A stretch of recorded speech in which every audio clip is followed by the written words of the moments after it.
No, but that program is going forward and back open. So just a reminder, with the ACA's programs, we have the small business services where you can help you navigate the SBA and SBDC program. And we also have our workforce division that can work with you as employers and employees. And then our Arizona MEP, our Manufacturing Extension Partnership Program that works with manufacturers across the state. A quick reminder about Arizona Together and having all the information on COVID-19. Don't forget about that site. And then we have our resource and guides page. This is being updated to our website so you can access these guides and these links, whether you're a restaurant, retail, construction, salon. There are different guides to help you reopen your business and for your customers and your employees. The next site, as a reminder, is the Arizona Business Resources on our page, on the commerce page on azcommerce.com/COVID-19. It's a wealth of information, including links to the boot camp. And with that, I want to bring on today's speakers. We've got Eric and Kira. It's a picture of Kira, but that's Kira's picture, but not her name right there. So we apologize for that. But we have Kira and Eric, and Mary Rosas is on the line with us as well from Starbucks.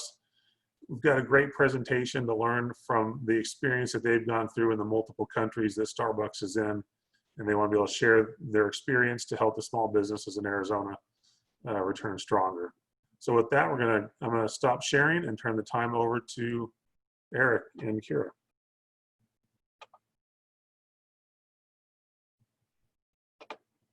Eric, you're still muted. There you go. There we go. And let me start sharing.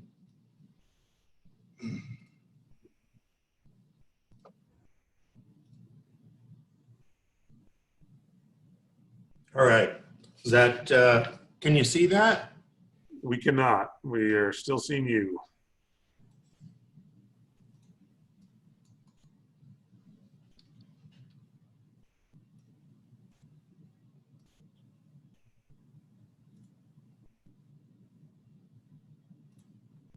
Here we go.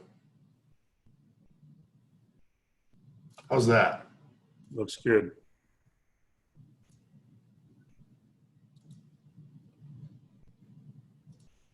Thank you for having me and us from Starbucks. We're so excited to talk to you. You know, the last couple days, couple weeks, couple months have provided so many challenges for our business and for yours. You know, Kira and I are here to talk to you today about operating in Arizona, because that's what we're accountable for, is we lead the stores and the teams here in Arizona as we've been going through operating.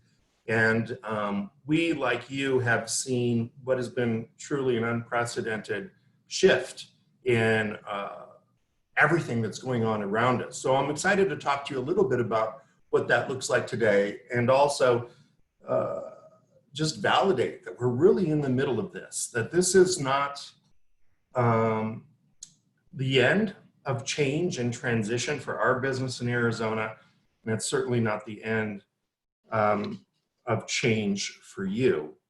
It is going to be an interesting and challenging next few months. All right, I'm just trying to get my slide to shift. There we go. So one of the benefits we had here at Starbucks is that we were able to learn from our friends in China who were operating Starbucks, who had gone through all of this stuff about 6 months before us. Now these cups here come from a city called Xi'an, and this is, these cups come from a store in the province of Hubei. It's in central China. And the reason that this is important is because the cup says Xi'an is back to work. And what's important to recognize here is Starbucks in China, just like Starbucks in the United States and Starbucks in Arizona. Us getting back to work really had everything to do with one person one cup in one neighborhood at a time. The nature of the changes that we are seeing prevents companies from placing a wide swath of change across their entire network. What's happening in our communities is so individual that every store and every manager and every leader needs to make really good decisions for the business as we're growing. And this is what we learned in China, that this was not going to be something that we would handle in a wide swath of all 200 stores in Arizona, but actually it's something that every leader and every manager of each individual store was going to have to do at their own pace and in their own time based on what they are dealing with at the time. So the broad stroke of what we learned, and then we're going to go deeper into this from China, is the first concept is don't be flexible, be fluid. We are not in a time where you change or that we bend a little bit and bend back to where we were. Where we are now is in a time where as we encounter obstacles and as we learn new things as a business, we need to shift entirely, because the idea of bending back to how it was before may be something that never happens again. So we'll talk a little bit about that. The next thing we want to talk about is our success here in Arizona has been about preparing our customers, or I'm sorry, our business and our employees to repeatedly adapt to meet customer needs. This is going beyond the idea of being change ready because there's a change coming, but this idea of we are going to be changing constantly as a business model over the next 6 months, year, 2 years, maybe longer. That success over the next year is going to be about all of us adapting and helping our teams to adapt constantly to meet our customers' needs. And then the final thing that's really worth calling out, we learned from China, is how important it is that leaders, managers, and owners of stores or small businesses take extra care of themselves. And this is something we're going to go into as another theme of our presentation, because there's never been more pressure on you as a small business leader or an owner of a small business or a store. The pressure on you is going to continue to be immense, and you are going to need to be fresh. So let's dig into these things a little bit. The first concept, being fluid. I discussed this idea that we often talk about in business about being flexible, and that you kind of make a change and then you bounce back, and then you make a change and then you bounce back. What we're putting out there and the way we've approached change at Starbucks is there may be no bounce back. Every day, and we have seen this since COVID began, we are presented with new challenges and new opportunities that we have to weave our way around. We have to make change, and it can't be a big deal. We have to make it part of the culture of adapting to our customers. And one of the reasons for this is in every store, in every community, things happen differently. There are stores in the United States that are open fully right now. And then there are stores that are only open, say, at the door, or maybe they're open shortened hours, or maybe they're only open for delivery. Each store is kind of focusing on what its customers want and what its customers need in its neighborhood.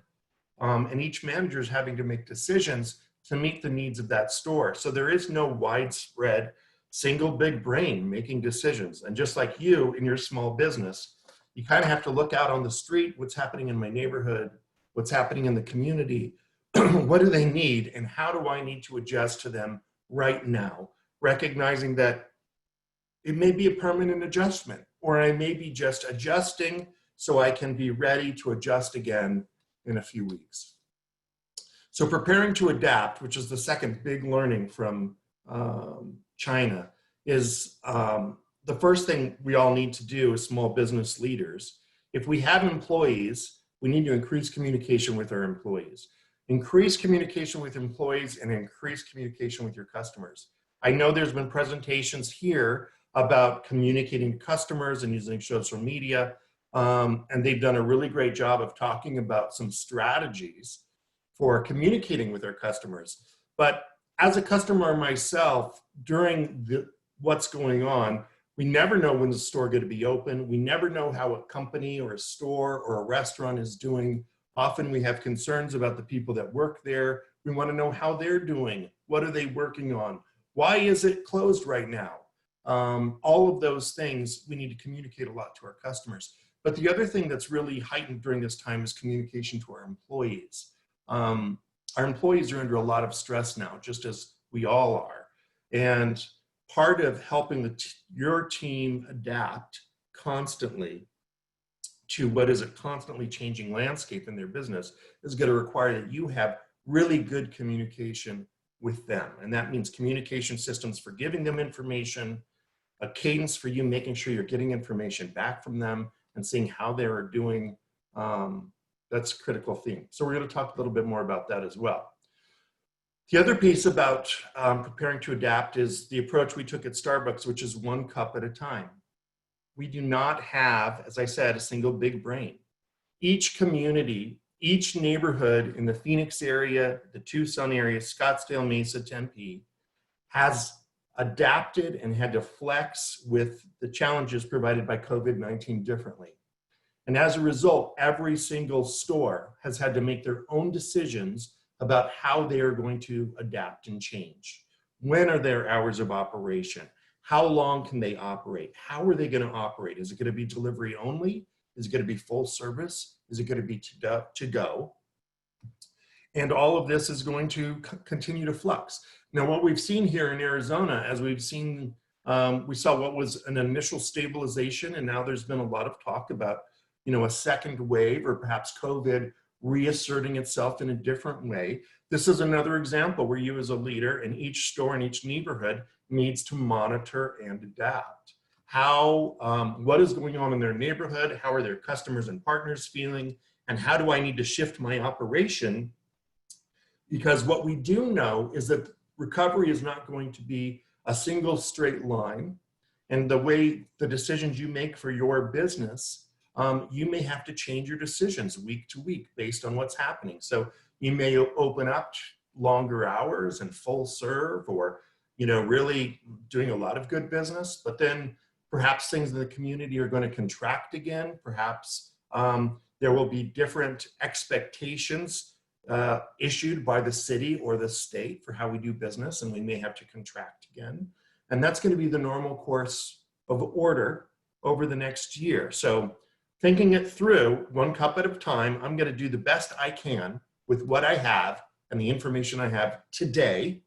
And then tomorrow we may make a different decision for our business. The other thing about adapting is implementing systems to support rapid communication and changes. So as you're evolving your business and you're communicating, or perhaps you're retraining an employee, make sure you implement a system to communicate and retrain them again in a week or two, because you just might have to do that.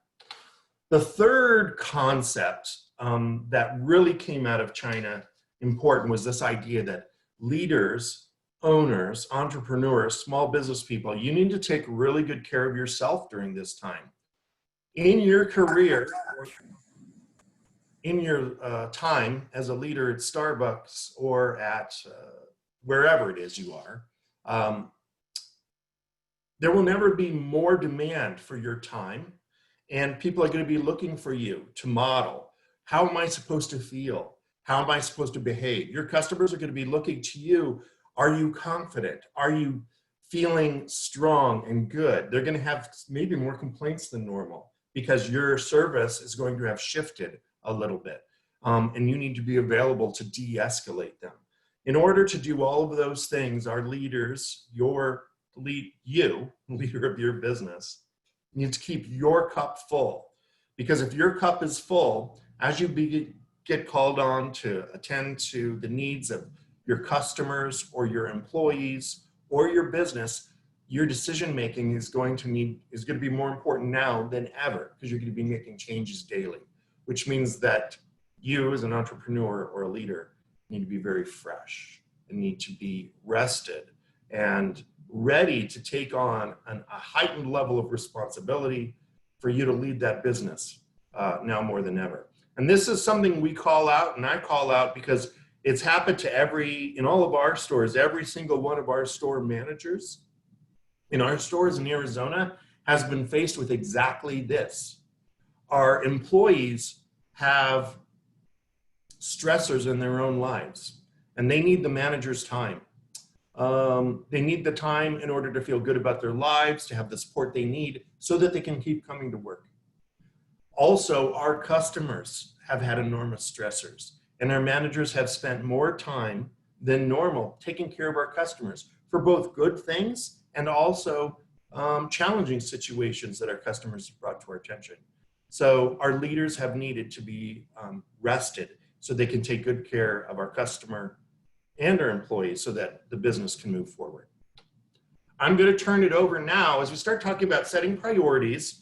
What were our priorities as we reopened the business? And also, it really boils down to how are we going to take care of our customers and how are we going to take care of our employees. So I'm going to ask Kira, who is our Partner Resources Manager for all of Arizona, to kind of talk us through the employees part and the setting priorities part. So I'll just turn it over to you, Kira.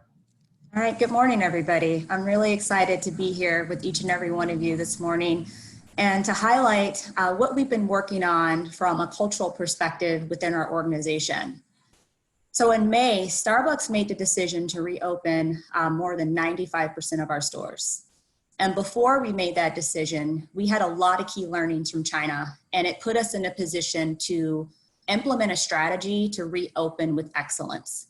And reopening with excellence was defined by three main priorities. One, it was defined by the social, financial, and health well-being of our partners. We heard loud and clear from our customers that they wanted to come back to somewhere that was familiar. Starbucks was considered a familiar space for them, but they wanted to do it under circumstances where they felt safe, where it would be safe to bring their families to the drive-thru, where it would be safe to have a non-touch transaction. And more importantly, that they can show up and see their favorite barista in a manner where they felt supported and engaged. And then secondly, we had the privilege of working very closely with a lot of national partners, especially when it came to the CDC. We wanted to exceed every guideline. And our partners needed to understand that every decision that we made was grounded in science and facts. And then last but not least, Starbucks has always believed in extending ourselves outside of our community. And we thought long and hard about our first responders, and we also thought about our healthcare workers. And how are we going to go above and beyond to ensure that they knew that our brand was here for them each and every day. So Eric, if you want to transition to the next slide, I want to start with how we did that. So before we reopened all of our stores, we brought in all of our partners and we trained them on listening with empathy. Our managers have this training at their core, but we knew every single partner was on a different journey. Some of them had seen dramatic changes within their household and their financial well-being was impacted. Many of our partners didn't know if they wanted to work in retail at all again. Their safety was their number one concern. And then more importantly, we had partners that had family members that were first responders or healthcare workers, and they were more concerned about coming into work and potentially exposing other partners. So in order to create a space where our teams felt that they could listen and share their concerns, we thought it was important to teach our teams how to listen to each other and support each other with empathy. We also knew that we had to train our teams on our new safety protocols. We couldn't just tell them what the protocols looked like. We couldn't just share wear a mask, wash your hands every 30 minutes, wipe down high touch areas every 30 minutes. We had to thoroughly walk through these new set of expectations that were foreign to our teams. So we took 2 full days to introduce these new practices and these new trainings to ensure that our team felt equipped and prepared to reopen with excellence. The second thing I want to talk through is the safety, the health and well-being of our communities and also our partners. Wearing a mask was definitely new for every single partner at Starbucks. But then more importantly, just getting used to a cadence of having to continue to wash your hands every 30 minutes. And every time there was something touched, having to wipe it down. All of that felt a little stressful for our teams. So we had to figure out a way to get commitment and buy-in with reducing the amount of stress that introduced to our partners. So what we did was a couple of things.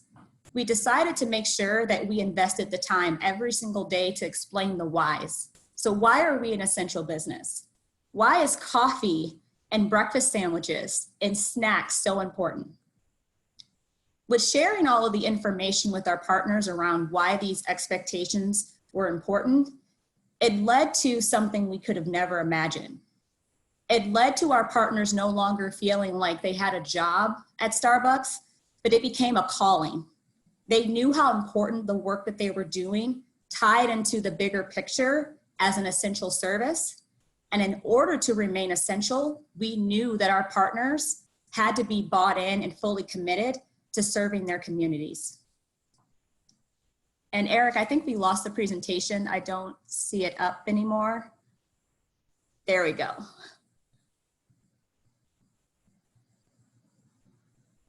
And if we just want to go to the next slide.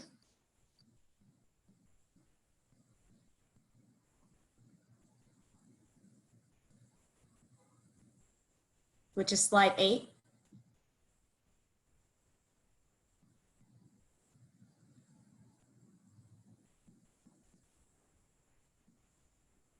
I think we're almost there. It's still showing 7.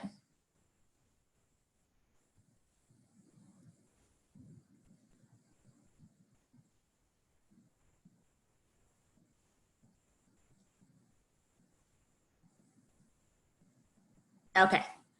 Well, Eric's working on getting us to the next slide. I'll start with our last piece around the communication cadence.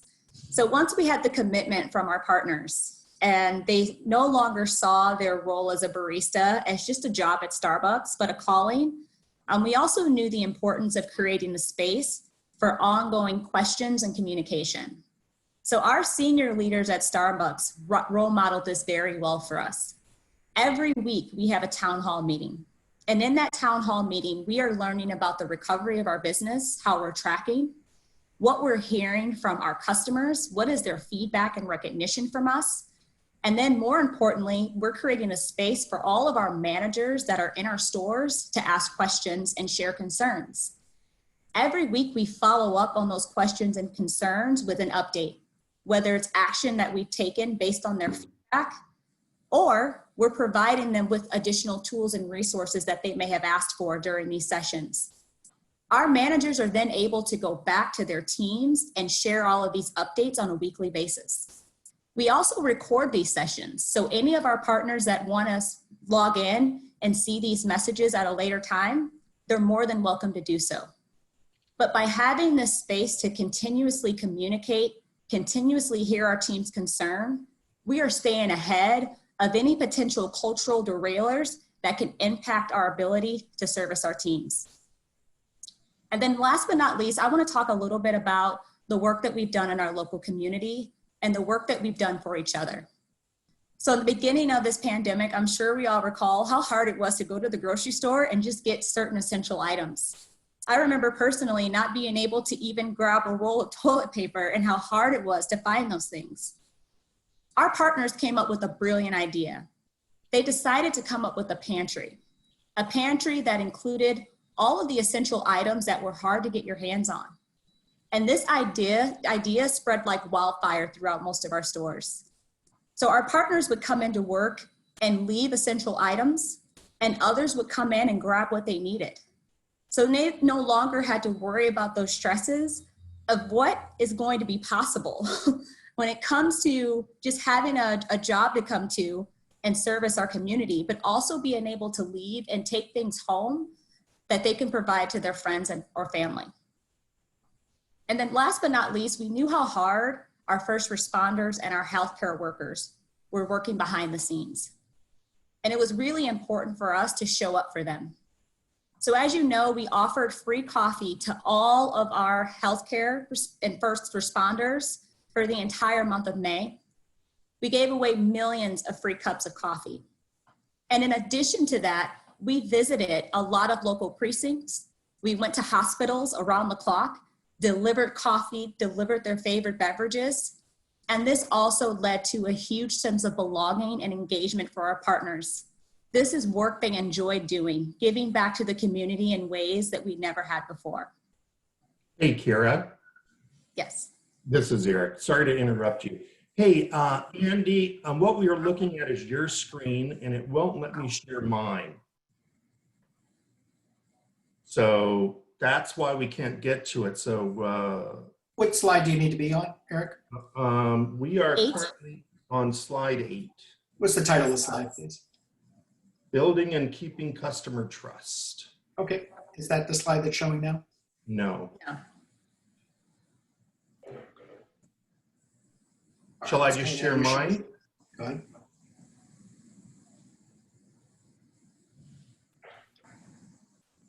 Oh, here we go. There, we're back up. Can you see my screen? Yes. Yeah. Looks I good, can see thank your you. screen. Okay, perfect. All right, great. Thank you. All right. So just picking up where we left off, the last piece that I would like to close with is just employee engagement. So as you can imagine, during this time frame, we hit a lot of milestones. Our partners were experiencing graduations, proms, some of them were going off to college, and a lot of that was put on pause. And we knew how important it was to our community and also our partners and their families to celebrate. So our leaders got very creative. We did a few small proms with social distancing, of course. We celebrated graduations and invited family and friends to attend. We also shared this information on social media, which was very impactful for our customers. They enjoyed seeing this. And lastly, we talked a lot about recognition and how that needed to look different in this time. Many of our partners felt that they were putting their lives on the line, not just for their community, but also for everyone within their store. A thank you and leaning in and listening differently went a long way. When I ask our partners, how do you want to be recognized and what does recognition look like today? It's much different than it's ever been. What recognition looks like today is a simple thank you. What recognition looks like today is taking their feedback and putting it into action immediately. And then last but not least, what recognition looks like today for our partners is ongoing communication and having all the tools and resources that they need to remain safe. So surprisingly, we're learning a lot of how to continue to engage our workforce despite all the challenges that we're experiencing outside of our 4 walls. The last thing I'll share with you, and Eric highlighted this very well, is self-care. Many of our managers felt obligated to work 7 days a week, around the clock. They were extending themselves differently for their partners, and it was leading to emotional exhaustion. We had to lean in, and we had to ensure that we were encouraging our leaders to take time off. And we encouraged that differently. We didn't just say take vacation. We actually identified backfills for them to truly take the time that they needed off, to turn their phones off and enjoy time away. Most of our leaders told us they didn't want to take vacation. When most of the world was on lockdown and they no longer had the trips and destinations to attend, they didn't see the value in it. We had to teach our leaders what time off looked like in this time versus what they may have anticipated and what an ideal vacation looked like for them. We also introduced a new mental health tool called Lyra. And what was really cool about this introduction is that it not only equipped our leaders to respond to traumatic events within their store or within their community, but it was also another resource for them to lean on the experts that can give them the tools and advice on how to lead in this climate. So they didn't just have their HR team to help facilitate tough decisions, but they also had mental health teams that they could reach out to for questions and guidance. And it was greatly appreciated by most of our managers. And then lastly, Headspace. Starbucks introduced Headspace early on this year, but as most of you know, Headspace is now available for free to any employee. Headspace offers a wide range of tools from meditations, tools to focus, tools to help you sleep, and tools to help reduce stress. All of these things in our toolkit has not only led to a new sense of belonging and engagement with our partners, but I'm also happy to report the impact that it's had on our business results. As a region, our region is leading the nation in recovery. We are finding that our customers are more engaged than they ever been. So having a foundation of employee engagement and getting the buy-in and commitment from your teams will not only result in great business success, but what we're hearing from our partners is they're more committed than ever. They're committed to being here for the long run. And it's all because we started with one simple concept. We are going to reopen with excellence. We are going to listen to our teams, and we are going to adapt quickly to their ever-changing needs. Eric, I'll hand it back over to you. Great, thank you. All right, so Kara just gave you all the secrets. We are not in the coffee business. We are actually in the people business. And anything that any of you out there that have a small business and have employees, I think you know that to be true. The best ideas, the best product, it doesn't mean anything if you don't have the right people to support you and your business and to take care of your customers. We are in the people business serving coffee. And so our very first approach here was with the people. You know, it's actually easy to reset a store to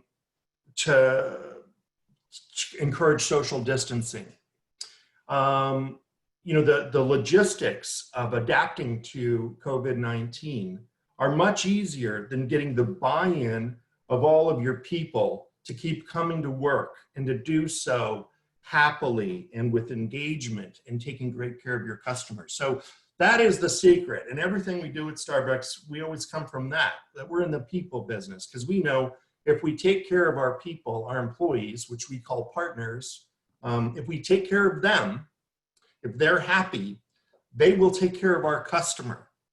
And they will have pride in what they do. And as a result, the customer experience will be better. So that's kind of, you know, the linchpin of all of our strategy is taking care of people. And those of you who have employees know how challenging that can be to hire and train and maintain great people. Let's shift gears now and talk a little bit about the customer part of this equation. We wanted to bring back all of our employees, or we call them partners, to feel happy and taken care of and focused so they can do that for our customer. So let's talk about the customer. The first thing to be mindful of, as you already know, is your customer is anxious too, and they'll need your support. I went to small businesses in my neighborhood in Phoenix, and I had a few restaurants that I wanted to be there to support and to take care of. And during the COVID, during the heat of this stay-at-home order, I remember going into one business and I was a little bit anxious, right? And I went in and I was wanting to have a good experience, and I wanted to feel confident about it. And what I saw was the owner of that business was running around really stressed out.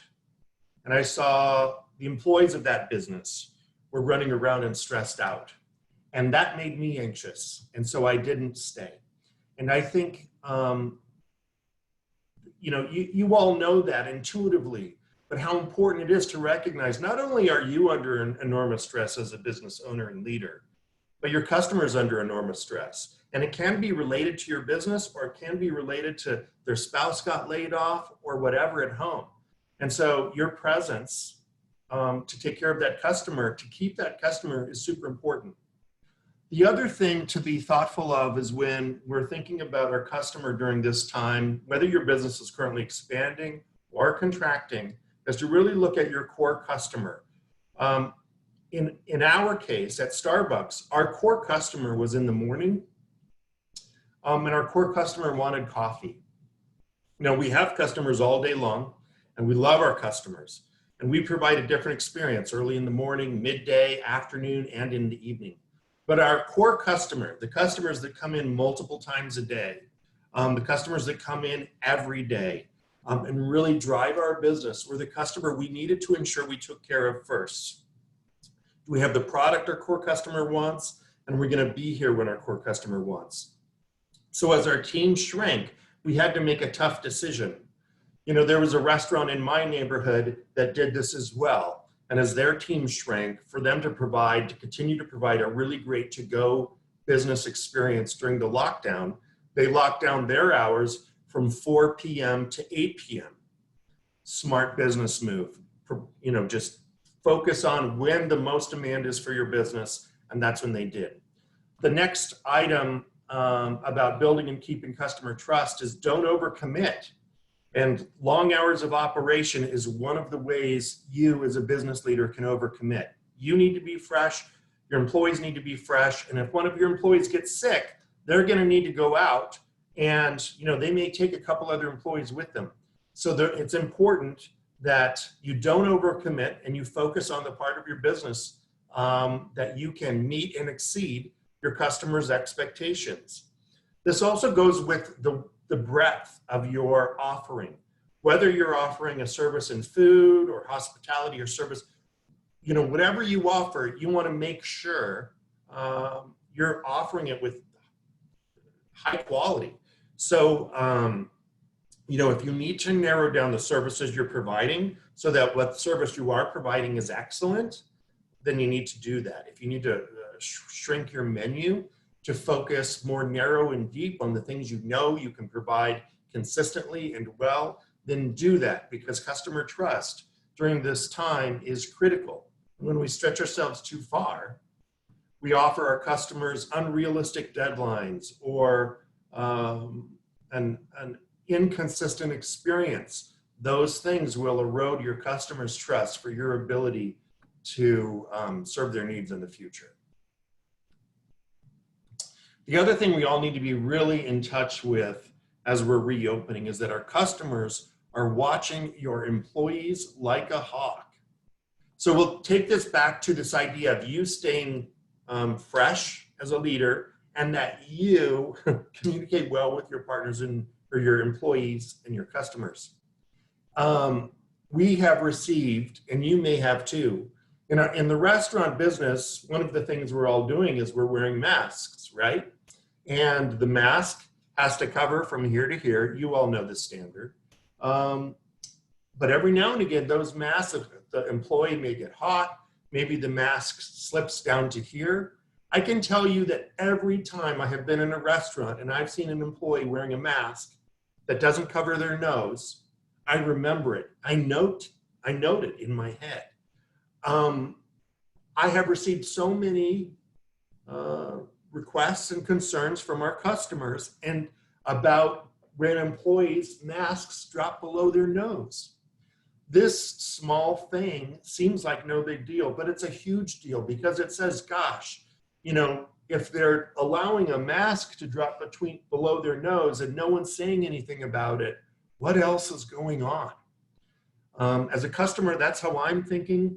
And your customers are thinking the same thing. So if you're, especially in the food business, you know, you have to maintain your quality, but you need to make sure your team is aware of the latest expectations for your operation and that they are not cutting any corners, even if the customer says, don't worry about it. Because what you as a business leader want to project is, regardless of whatever my customer is saying, I'm going to provide them with the highest quality, safest experience, and they can rely on me to do that consistently all the time.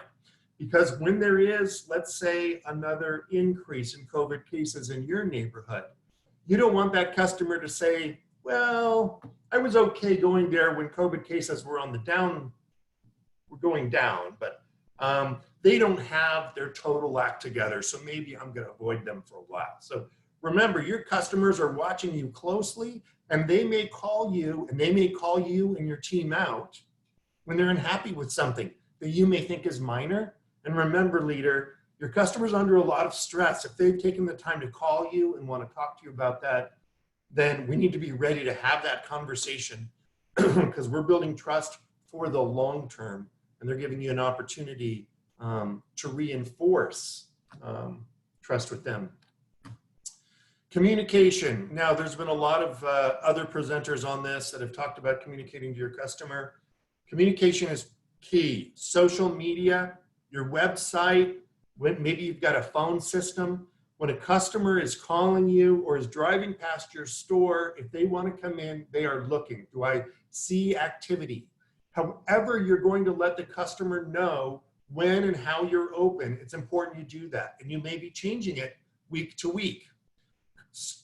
In your neighborhood and in my neighborhood, depending on what's going on with their COVID situation, stores are closing, stores are cleaning, stores are reopening, stores are shortening hours, shifting hours. All of that you need to just be diligent with.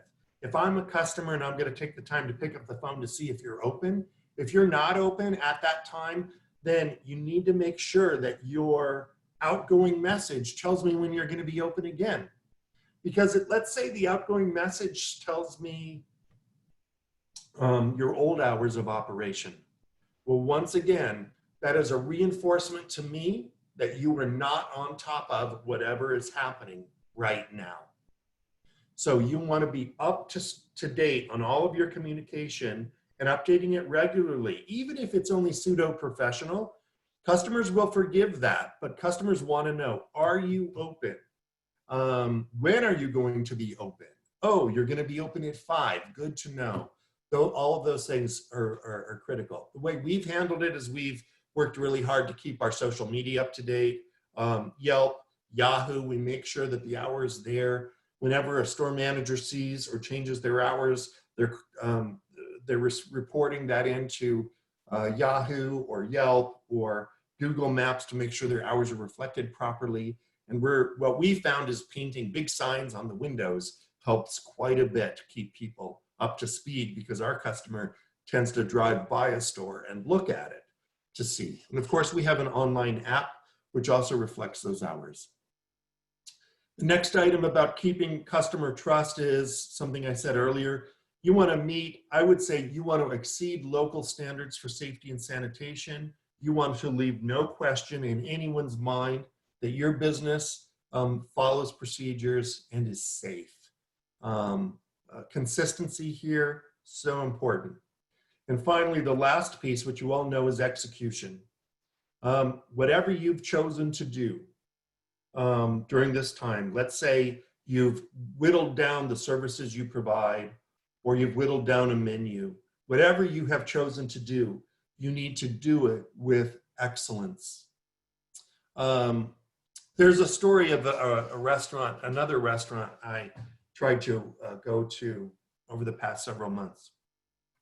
And while we were at the stay-at-home order, the restaurant was providing to-go business, and it was excellent. It was timely. The food was really good. Everyone was wearing masks. The restaurant was clean, and the food was absolutely delicious.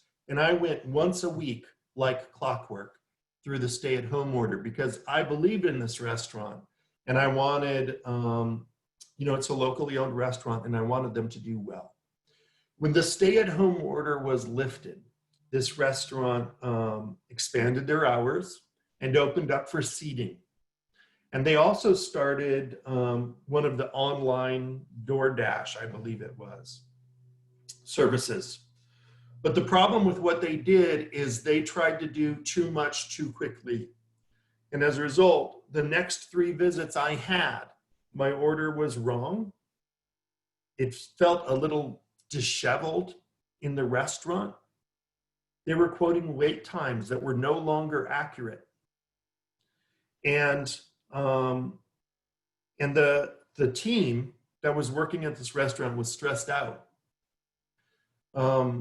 The experience was so negative that I stopped going because they stretched themselves too quickly. They stretched themselves to a point where they could not provide their core product with excellence. And as a result, they lost my trust that they are able to manage this business. Execution of what you say you're going to do is critical. If you're telling someone it's going to be a 30-minute wait, then it needs to be a 30-minute wait. And if that wait is 35 or 40 minutes, there needs to be a leader at the business there to apologize and to thank the customer for their patience, not a leader who is going to be stressed and making an excuse for why it's so hard to do business right now. And if you were providing a service, whether you're in hospitality or the service industry, us being able to deliver what we do with excellence is critically important, but we know we're going to screw it up, and we as leaders need to be present for that, because customers are making choices right now and setting trust for the future. And that's why execution is so important. So those are just the tips and tricks, and there's really no tricks to how we have gone about resetting customer trust. The problem over the past few months at Starbucks, the challenge we're trying to overcome with COVID, is not about how do we make coffee and deliver it safely. That is something we can get our arms around. The real challenge is how do we take care of our employees and we take care of our customers so they remain trusting of our brand and our stores and they keep coming back. And that's something that Starbucks has to deal with, and that's something that you as a small business owner has to deal with. This is about your employees being happy and your customers maintaining the trust in you to continue to deliver whatever it is you deliver with consistency and with excellence. And those are the keys to coming out of the COVID situation stronger than ever. We don't know what your business is going to look like in 6 months and how you're going to be delivering your product, but you just need to be thoughtful about whatever it is I'm doing. I'm going to still be doing it with excellence, and I'm keeping my customers and my employees in front of mind. If you do that, we're going to be a lot better off. So that's kind of the overview of where we're at. I'll turn it back to you, Andy, see if there's any questions. Yeah, I think one question that came to mind, Eric, first of all, thank you and Kara so much for all of the sharings. It's so invaluable to have that insight, especially with the unique position that Starbucks has had globally. I'm wondering, with that process, if you might be able to share any learnings of opening that had a couple of bumps along the way that you've had to step back and perhaps do something a little differently, or in fact slow it down, retreat a little bit. Those examples, I think, would be awfully instructive to the team, whether that was in Arizona, US, or abroad, that you might be able to share. Yeah. When we were ready to get back to work and the stay-at-home order was lifted in Arizona, we were super excited to meet those standards for social distancing and to open up our cafes and our patios. And we began moving very quickly forward with that process of teaching our people how to do that. And this was one of the early things we found is as we were moving that direction, we started hearing from our employees and our customers that, whoa, I am not comfortable with this. Even though you are meeting legal guidelines, we are still not emotionally in a place where we feel like we can invite people into this cafe. And as a result, we went forward with starting to open some cafes where the teams in those cafes or even the customers are like, whoa, I'm not comfortable with that. Even though maybe it's a small cafe or even though there was spacing. And so as a result, in those cases, we went back to those individual stores and say, okay, how do you want to do this right now? In some stores, they set up a table outside on their patio to deliver product. In some cases, they invited customers in, but it was just a to-go scenario, which many of our stores are staying in because, to keep our people coming to work and our customers happy coming through the drive-through, we realized that a customer in the drive-through wasn't necessarily happy or feeling good about seeing a customer inside. And so we really gauged it. We went to look at the state's guidelines, but then we empowered each store. And we went back every week to say, okay, what are your employees comfortable with? What are your customers comfortable with? And how do we want to provide the service this week? And then we'll readjust and see how we want to do it next week. So that's an example of kind of us trying to adapt on the fly. Yeah, that is awesome. Being in a role for the state, really dealing with so much innovation over the past several years, we've obviously seen an incredible level of innovation that's gone on during this COVID process and the COVID crisis. The Starbucks team had recently announced some adjustments and some shifts, and I can share my own experiences that I've really enjoyed that experience that you were talking about. If you go to a local restaurant or a local small business and you have a new service in a sense, you're driving up, people are placing the items in your vehicle. In some restaurants, you're able to order to go beverages, that you could, share at home. And to me, that was a really convenient way to get a service or get a product. So I'm wondering if you can share, and I know that this is new, but talk to us a little bit about the innovations that have gone on in Starbucks and the learnings that have been created on new developments that you're implementing throughout at least the United States and maybe throughout the world. Sure. Well, I tell you, like I said, we're really right in the middle of this, like everyone. So we're kind of riding this wave. But one of the first issues that this brought up was this idea of how are we going to be ready to take an order, outside the store or somewhere else. Starbucks has never leaned into, you've seen locally some, burger chains and some fast food chains, they have a handheld tablet where they take orders while people are waiting. And that provided a level of flexibility that we didn't have. And so leaning into more technology that way is something we're going to see a lot more of. As we are assuming at Starbucks that our business, and it was already leaning towards the to-go and takeout model, that's going to be expanded. So clearly more people are going to be wanting to take out with us.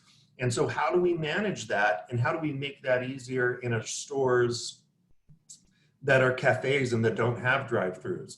So us looking at maybe, perhaps in the future, there'll be opportunities at our cafes that's like car hop service where you drive up and a barista would come to your door and of your car and take your order and then bring it out to you. We're seeing more opportunities for pick-up windows in cafes. We're also really leaning into the Starbucks app so people can order online.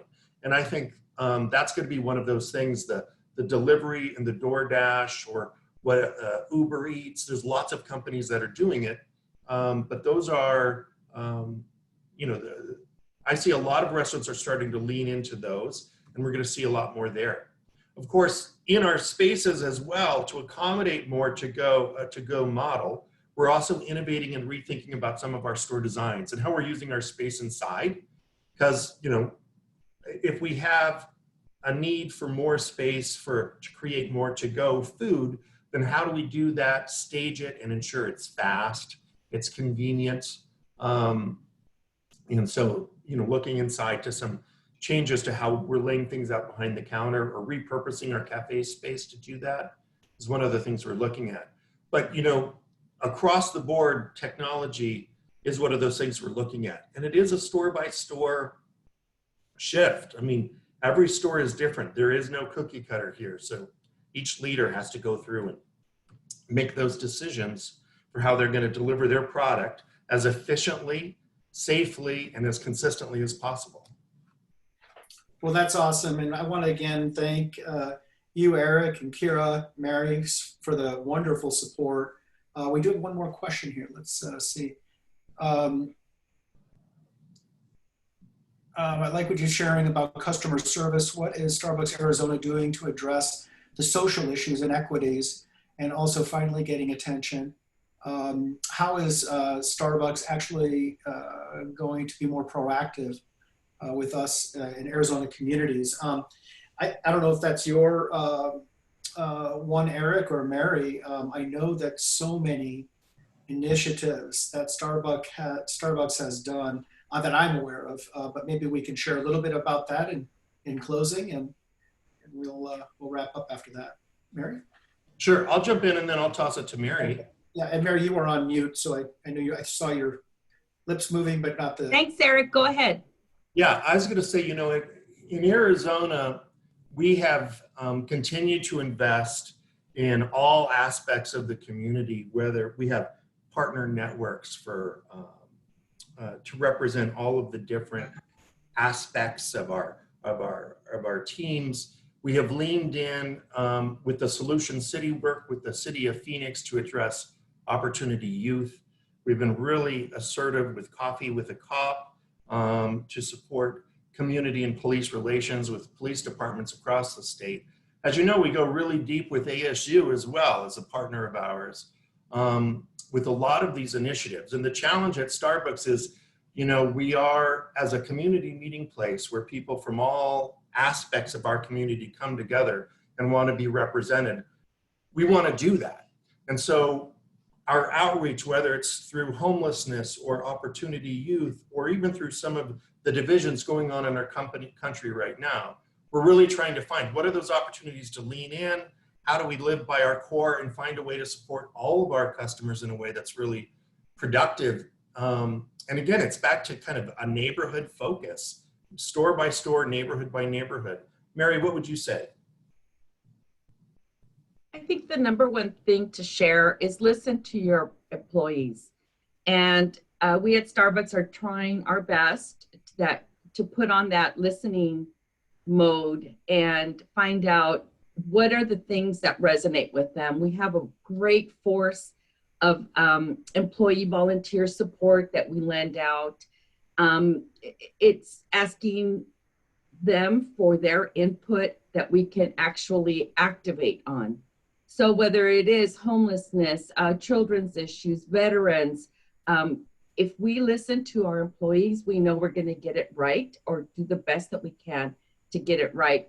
And Kira, I don't know if you want to add anything else, but just look to Starbucks as that resource to share what our employees want to do, how we should be presenting ourselves within the realm of elected officials, policymakers, and really helping be part of the community so that we stay engaged and we're a productive source. The only thing I'll add is our grant program. It's something that we utilize every year to give back to local organizations within the community. This year, a couple of grants that we issued were to the Glendale firefighters and police departments. And this is all grants that are initiated coming from our store managers and our partners.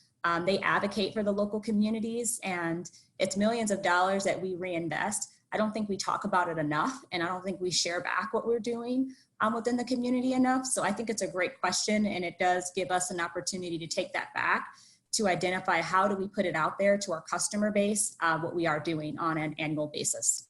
Thank you so much. Again, Eric, Kira, Mary, when we asked you to do this, we did it with the idea of taking learnings that a company, a corporation has had, that has had businesses all over the globe, that has experienced these reopenings well before Arizona. So this is super helpful for our small businesses. We really appreciate you sharing the inside baseball to our companies, and I hope they appreciate it as well. And thank you for the great question, Denise, and other activities that you guys are doing. We'd love to hear more about it in our resource collective. We'd like to connect in any of the small businesses that might have additional questions. Your expertise is clearly invaluable. So we appreciate it and good luck. And again, we thank you so much. Thanks to the Starbucks team. Thank you. Thank you to the Arizona Commerce Authority. Thank you. And with that, we'll close out, and thank you for another great boot camp session. And Robert, appreciate all your hard work on this as well. Thank you. Thanks. Have a great day, everybody. Thank you. Thank you, everyone. Take care.